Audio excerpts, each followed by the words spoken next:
Salut les débrouillards!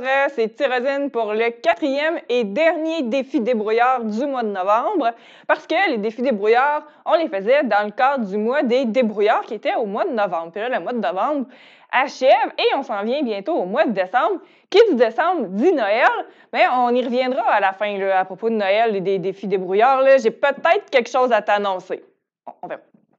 Donc, pour notre premier défi, pour notre dernier défi aujourd'hui, on va faire un défi qui va te demander un petit peu plus de patience que les autres défis, puis qui va être un peu moins, pas spectaculaire, mais un peu moins amusant. Hein? On ne va pas lancer des avions, puis on ne va pas jouer du gazou.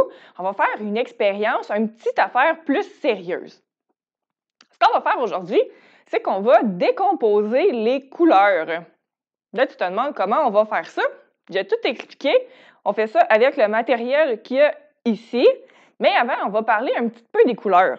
Donc, probablement que tu sais déjà qu'on a des couleurs primaires. Donc, le bleu, le jaune et le rouge. Donc, c'est à partir de ces trois couleurs primaires-là qu'on réussit à faire toutes les autres couleurs. Ensuite, on a les couleurs secondaires. Donc, avec le bleu et le jaune, on réussit à faire du vert. Avec le rouge et le jaune, on fait de l'orangé. Et avec le rouge et le bleu, on fait du violet. Puis après, si on veut faire d'autres couleurs ou des déclinaisons, par exemple du lilas ou bien du vert plus pâle, bien là, on va doser les couleurs primaires, on va en mettre un peu plus, un peu moins, puis ça va nous faire tout un éventail de couleurs possibles. Il y a aussi le brun et le noir qui sont un peu spéciales, et ça, on va le voir pendant notre expérience. Tu vas voir à la fin de ton expérience, tu vas voir pourquoi je dis qu'ils sont spéciales. Donc, pour faire notre expérience aujourd'hui, on va avoir besoin d'eau, d'un verre. Là, ici, j'ai un verre en vitre, mais si tu as un verre en plastique ou un petit contenant, par exemple un vieux contenant de yogourt, ça fait très bien le travail. On va avoir besoin de 2 filtres à café. Et là, pour les filtres à café, ça va en prendre un complet par personne.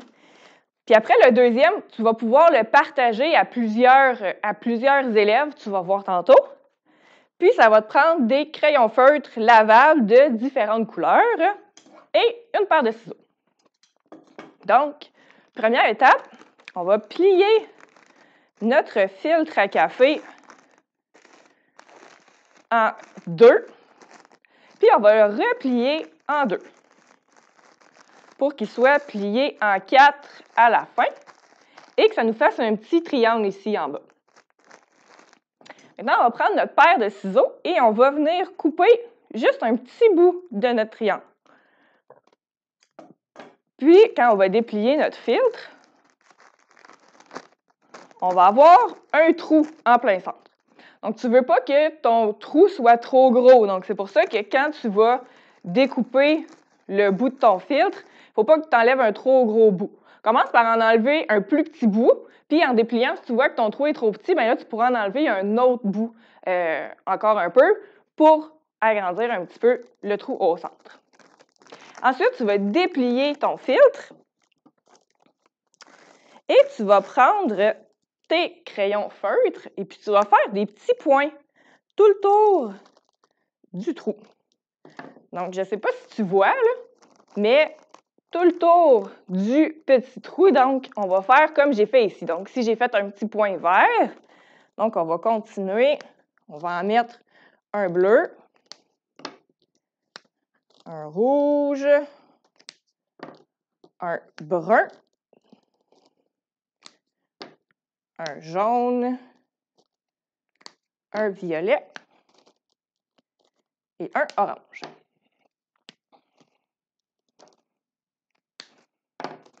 Comme ça ici. Et là, on me dit, approche-toi de l'écran parce qu'on ne voit pas bien. Donc, comme ça ici, donc tu vois que tout le tour de notre trou, on a fait les petits points. Comme ça ici. On retourne derrière la table. Oups.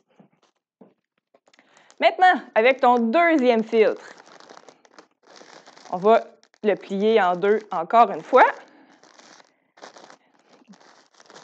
Et on va découper une petite languette.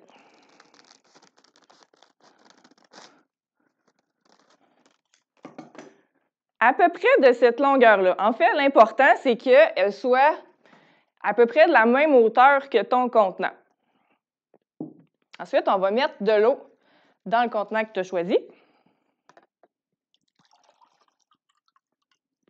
De l'eau tiède. Pas besoin d'être froid, chaud, juste de l'eau régulière, du robinet.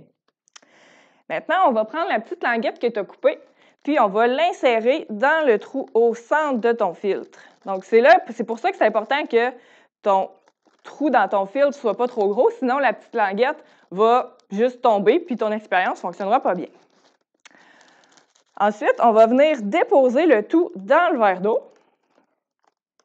Puis là, on peut mettre des crayons juste en dessous du filtre à café parce que tu vas voir que ton filtre à café va se mouiller. Puis, en se mouillant, ça se peut qu'il devienne un peu plus mou puis qu'il ait tendance à tomber. Puis là, avec mes crayons, ça ne se passe pas bien. Fait que je vais te laisser essayer de gérer ça mieux que moi. Donc, l'important, c'est que la petite languette qu'on a coupée trempe dans ton verre d'eau. Ce qui va se passer, c'est que l'eau de ton verre va monter dans ton filtre à café par ce qu'on appelle la capillarité. La capillarité, tu as probablement déjà expérimenté ça si tu as déjà échappé une serviette dans ton bain. Tu as vu que tu as échappé un petit coin de serviette dans ton bain, puis là, il y a beaucoup d'eau qui a monté tout de suite dans ta serviette, puis là, tu étais un peu déçu parce que là, ta serviette était toute mouillée, ça ne servait plus à grand-chose. Donc, la capillarité, c'est ça, en fait. C'est que l'eau va monter toute seule dans une serviette ou dans le filtre à café. Donc là, l'eau va monter jusque dans le haut de ta petite languette, puis ça va mouiller le contour du trou que tu as fait dans ton filtre à café. En mouillant ton filtre, ça va aussi mouiller les petits points de couleur que tu as fait, et c'est à ce moment-là que tu vas expérimenter vraiment qu'est-ce qu'il y a à l'intérieur de tes couleurs. Donc, ce qui va se passer, c'est que, par exemple, quand le violet va se mouiller, bien, les différentes couleurs qui ont servi à faire l'encre violette vont se décomposer selon leur grosseur. Donc là, où est-ce que tu as fait ton point violet? Normalement, tu serais supposé de voir du bleu et du rouge. Donc, je parlais de patience parce que ça ne se fait pas en criant ciseaux, évidemment. Il faut laisser le temps à l'eau de monter dans la languette, de mouiller le contour de ton filtre et il faut laisser le temps aussi aux petits points de devenir mouillés puis aux couleurs de diffuser. Donc, laisse ça comme ça. Puis, probablement qu'à la fin de l'heure du dîner, quand tu vas regarder ton montage de nouveau, tu vas voir qu'il va commencer à se passer certaines choses. Si ce n'est pas satisfaisant, si tu trouves que ce n'est pas assez prononcé, attends jusqu'à demain matin, puis là, tu vas voir que tout devrait être bien mouillé, puis là, tu vas bien voir qu'est-ce qui s'est passé avec tes différentes couleurs. Donc, c'est pour ça que je te disais que c'était une expérience qui nécessite un petit peu plus de patience parce qu'on n'a pas le résultat tout de suite en la faisant. Donc, c'était notre 4e et dernier défi débrouillard du mois de novembre. Donc, on vous invite toujours à nous envoyer photos ou vidéos de vos élèves en train de faire le défi et à nous les envoyer soit par courriel, soit par Facebook ou soit par Instagram. Et on vous rappelle qu'il y a une animation d'initiation à la programmation à gagner dans votre classe.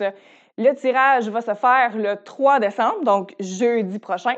Donc, il vous reste une semaine pour nous envoyer vos photos pour gagner notre animation. Donc, sur ce, je vous souhaite une bonne fin de journée et bon mois des débrouillards!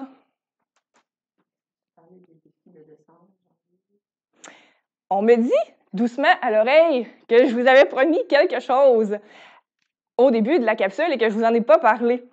En fait, on a trouvé ça super le fun de faire des défis débrouillards comme ça. Donc, on va garder la formule, mais une fois par mois. Donc, un jeudi par mois, on va vous faire, comme on fait depuis le début du mois, différents défis débrouillards. Et le prochain aura lieu le 10 décembre, donc jeudi dans 2 semaines, et ce sera un défi à thématique Noël. Donc, je vous invite à surveiller notre page Facebook et notre compte Instagram pour connaître le matériel qui va être nécessaire pour faire ce défi-là. Et là, c'est vrai, on se dit à la prochaine et bon mois des débrouillards!